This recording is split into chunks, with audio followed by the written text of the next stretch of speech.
말씀은 느헤미야 11장 24절 한 절 말씀입니다. 레위 족속의 지도자들은 하사바와 세레바와 감미엘의 아들 예수아라. 그들은 그들의 형제의 맞은편에 있어 하나님의 사람 다윗의 명령대로 순서를 따라 주를 찬양하며 감사하고.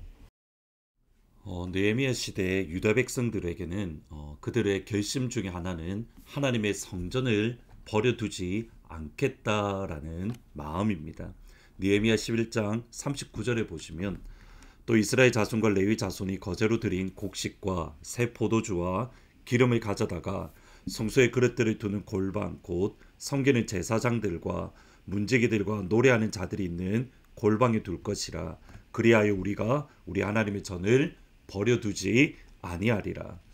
하나님의 성전을 버려두지 않겠습니다. 이것이 그들의 결심이었습니다. 다시 예루살렘으로 돌아와서 예루살렘을 살아가던 이들이 하나님께서 그들을 부르신 부름을 잊지 않고 그것을 붙들며 그것을 위해서 살겠습니다. 단호한 결심과 결단을 하는 겁니다. 흉년으로 그들은 빚을 얻어 힘겹게 살아가던 시기입니다. 그때에 하나님의 성전을 버려두지 않겠다. 그 결심과 결단대로 마음과 힘을 다해서 하나님 앞에 예물, 헌금을 드렸습니다.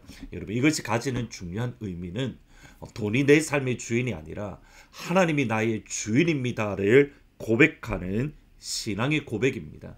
11조가 가지는 중요한 의미 중에 하나는 하나님의 것이기에 하나님께 드리는 것, 그것이 중요합니다. 더불어서 내 삶을 주장하는 것은 돈이 아니라 하나님이 나의 공급처입니다. 하나님이 나의 의지입니다. 하나님만이 나의 신뢰입니다.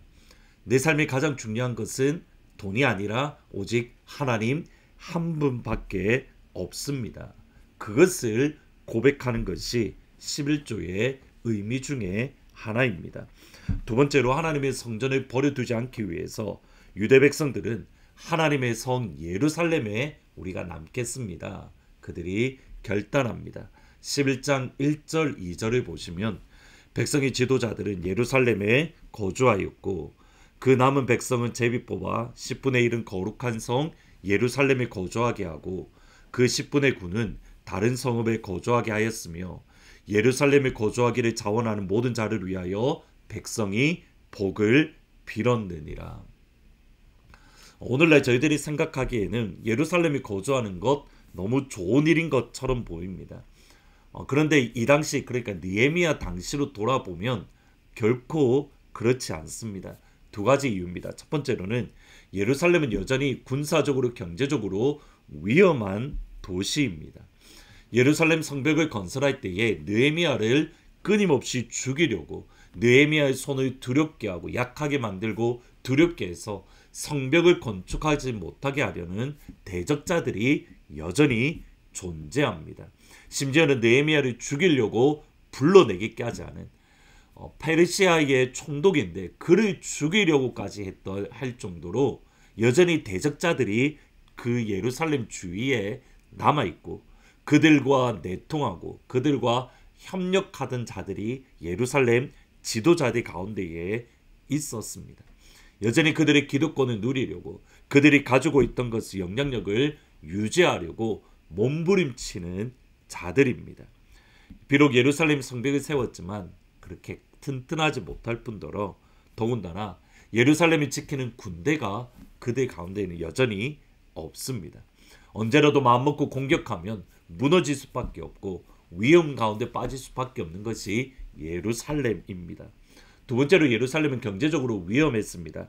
여전히 흉년의 어려움을 지나고 있기 때문입니다.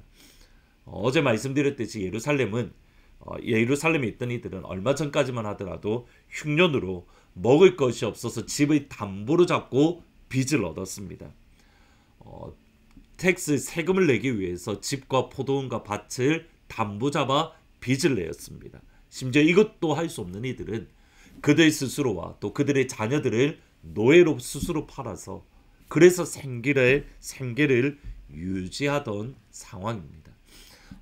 흉년이 드는 것도 어려운데 사실 예루살렘 자체도 농사를 짓기에 그렇게 좋은 곳은 아닙니다. 해발 한 700에서 800m 정도의 위치에 있어서 평지가 많지 않고 또 그 땅 자체가 석회암 토양이 많고 물이 빠지기 쉬운 그러한 곳입니다. 당연히 농사 짓기가 어려운 곳이고, 그 다음 두 번째로는 예수님 당시처럼 경제 활동이 왕성하던 시점도 아닙니다. 예수님 당시 예루살렘은 많은 이들이 찾아왔기 때문에 그것으로 인해서 경제가 많이 활성화되었습니다. 그리고 돈을 주고 예물을 바꾸었기 때문에 경제 활동, 상업이 발달했던 곳입니다. 오죽하면 예수님이 하나님의 성전을 강도의 소굴로 바꾸었다 하실 만큼 경제 활동이 끊임없이 일어났던 곳이 예수님 당시의 예루살렘입니다. 그런데 느헤미야 당시에는 그렇지 않습니다. 예루살렘에 산다는 것 자체가 당장 내일 어떻게 살아야 될지 고민하게 되는 곳입니다. 그리고 또 다른 곳은 예루살렘이라는 곳도 좋긴 하지만 우리 조상들이 물려받았던 땅, 우리 조상들이 살았던 곳, 하나님께서 기업으로 주셨던 그곳에 돌아가서 그곳에 사는 것을 많은 사람들은 더 원했습니다. 이러한 이유들로 느헤미야 당시에 예루살렘에 산다는 것 좋은 일이 아닙니다.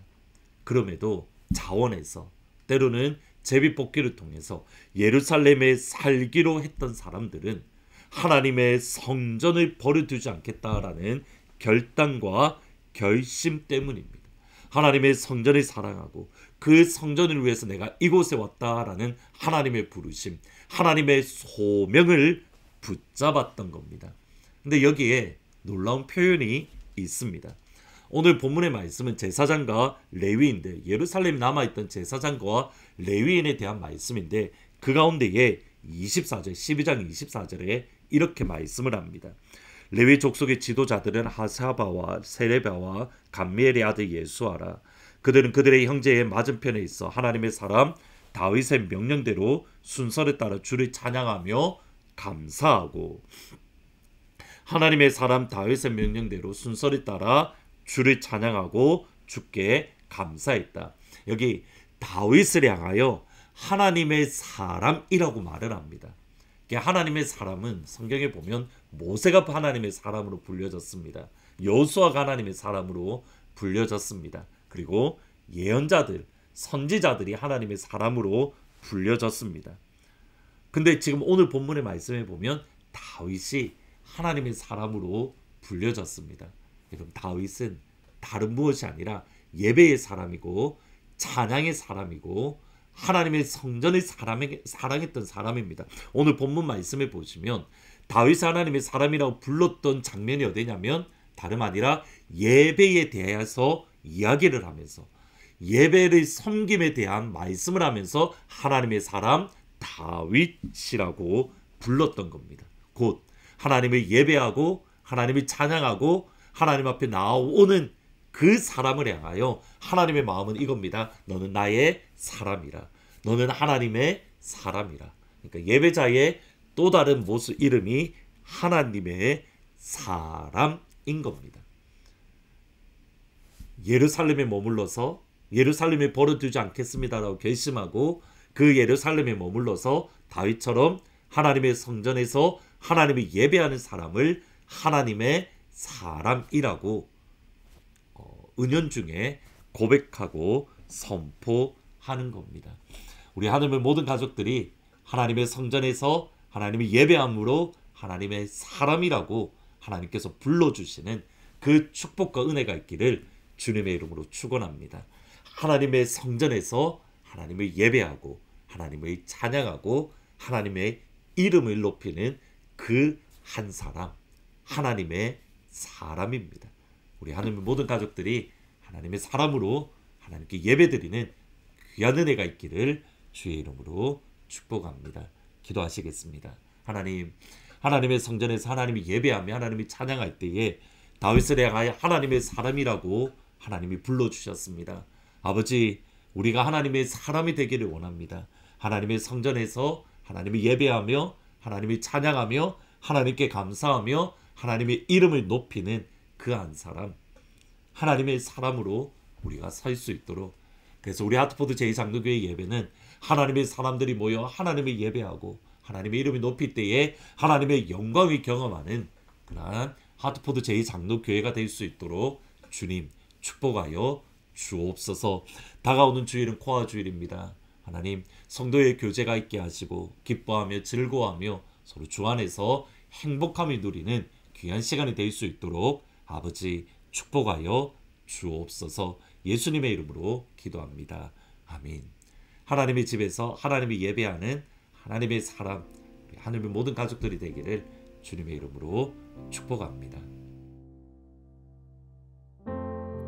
지극히 높은 주님의 낮은 성소로 들어갑니다. 세상의 신을 벗고서 그 보좌 앞에 엎드리리. 내 주를 향한 사랑과 그 신뢰가 사그러져 갈 때 하늘로부터 이곳에 장막이 덮이네.